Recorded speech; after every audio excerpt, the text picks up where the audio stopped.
Well, no. See, my thoughts are very mixed on this. The fact that there's a curfew put in place is, I'm a former player, you will never, ever convince me that a curfew is a good thing. It's ridiculous that they even did that in the first place. And I understand why they did it, because they're trying to paint a good picture to other people, to a PR side of it. That doesn't work. I think they'll learn a lesson, the ECB, from that we shouldn't have done that at all. We should have come out, sat down and actually talked about what we're going to do as a culture and make sure we're moving forward. But just to put a midnight curfew after winning a test match, the day you're not allowed to celebrate winning a test match for your country is a dark day. Maybe the players could be a bit more savvy and celebrate in the dressing room, which is what I used to like to do. And in the hotel, you have to realise there are cameras out. I don't think Ben Stokes has done anything wrong here other than go against a rule that shouldn't have been implemented in the first place. So, but, you know, I understand why there's a backlash. There's a lot of people who seem out to get him at the minute and seem to want him gone. But that's England. We love to do that. We love to build people up and knock them down. And a lot of the people I see sort of calling for his head and wanting him to go are the same people cheering for him when he got Sports Personality of the Year a few years ago. So the madness of the UK prevails. And just, would you say, as a captain, he could have possibly just sort of been a better example, or maybe not get into that bust-up or melee, would you say? I mean, I don't know the story, what happened. No one knows the story, so I'm not even going to comment on that. Like I say, he celebrated winning the test match. I have no issue with that whatsoever. I do have a massive issue with the team curfew at midnight after winning a test. Before a test, fine, you shouldn't drink before or during a game. As a professional athlete, you shouldn't be doing that. But that doesn't need writing down on a piece of paper for me. And I mean, so the axe has fallen on him in the second test against New Zealand. He's been dropped, and well, sort of captaincy. How do you see his captaincy future now? I don't know. I hope it's not the end, because he's the best captain we've had, arguably since Andrew Strauss.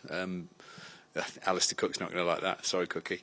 But I think he's a very good man manager. And leads by example. He really does lead by example. That's where he's let himself down. I mean, he'll hold his hand up and say, you know, shouldn't have done that. But it just shows what they thought of this rule in the first place. If you're implementing rules that aren't sort of a popular thing within a group of young men, I don't know.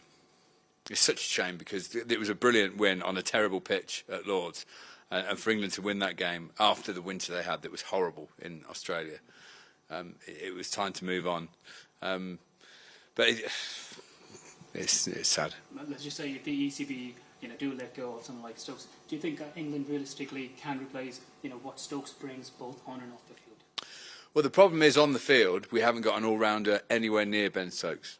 I mean, there's just not one out there. And what he brings with the bat and the ball, I don't think there's a single all-rounder in the country who even comes close to that. And we've got some pretty decent county all-rounders. Ben Stokes is an enigma. He's a world-class fast bowler who swings the ball.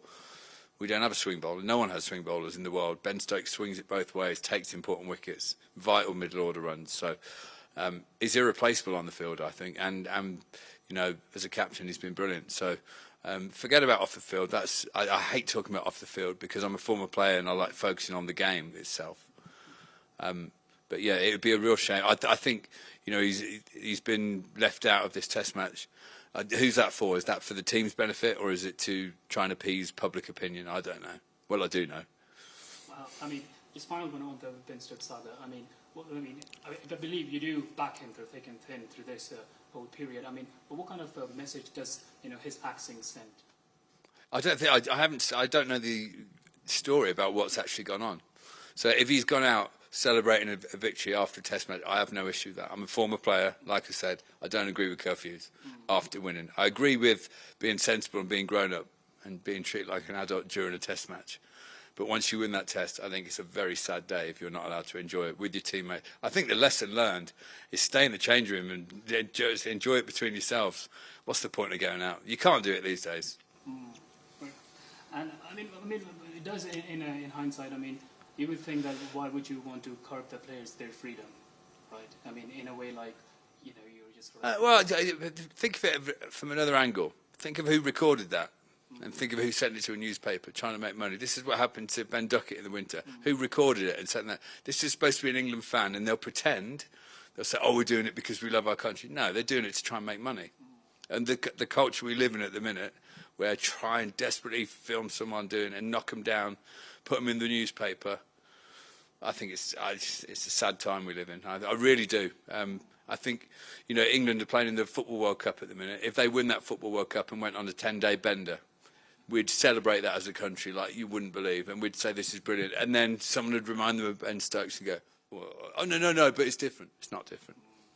Right. It's the ridiculous nature of the world we live in at the moment.